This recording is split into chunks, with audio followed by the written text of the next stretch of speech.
हम सबने इसलिए वॉकआउट किया, जो प्राइम मिनिस्टर अपना राष्ट्रपति अभिभाषण पर भाषण दे रहे थे, उन्होंने कुछ गलत बातें सदन को बताई और उनकी आदत है झूठ बोलना, लोगों को भ्रमित करना, जो सत्य के जो विरोध में बात करना, ये उनकी आदत है।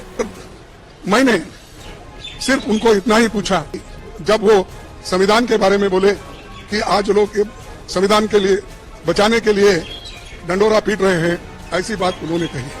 तो हमने ये कहा, देखो संविधान तो आप नहीं बनाए, संविधान के आप विरोधी थे, इसीलिए मैं वो क्लैरिफाई करना चाहता हूं कि कौन संविधान के फार थे, कौन संविधान के खिलाफ थे, किसने संविधान बनाया, किसने संविधान के खिलाफ बात किया, वो मैं उनके सामने रखना चाहता था। उन्हीं के पेपर में आरएसएस के जो मुखपत्र है ऑर्गेनाइजर 30 नवंबर 1949 में अंक में संपादकीय में लिखा था, ये ऑर्गेनाइजर तो ऑथेंटिक पेपर है उनका, ये उनका ऑफिशियल पेपर है, उसमें ये लिखा गया था, भारत के इस नए संविधान की सबसे बुरी बात यह है कि इसमें भारतीय कुछ भी नहीं है।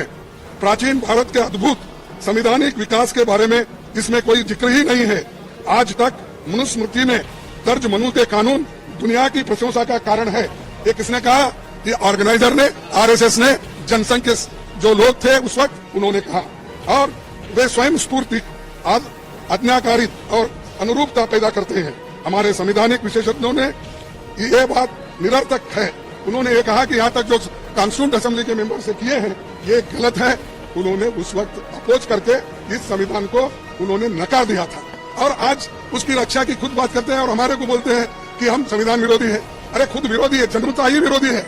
इसका जन्म शुरू हुआ उस दिन से इन्होंने बहुत से पुतले जलाए, अम्बेडकर के, नेहरू जी के पुतले जलाकर रामलीला मैदान में उन्होंने ये सब काम किया।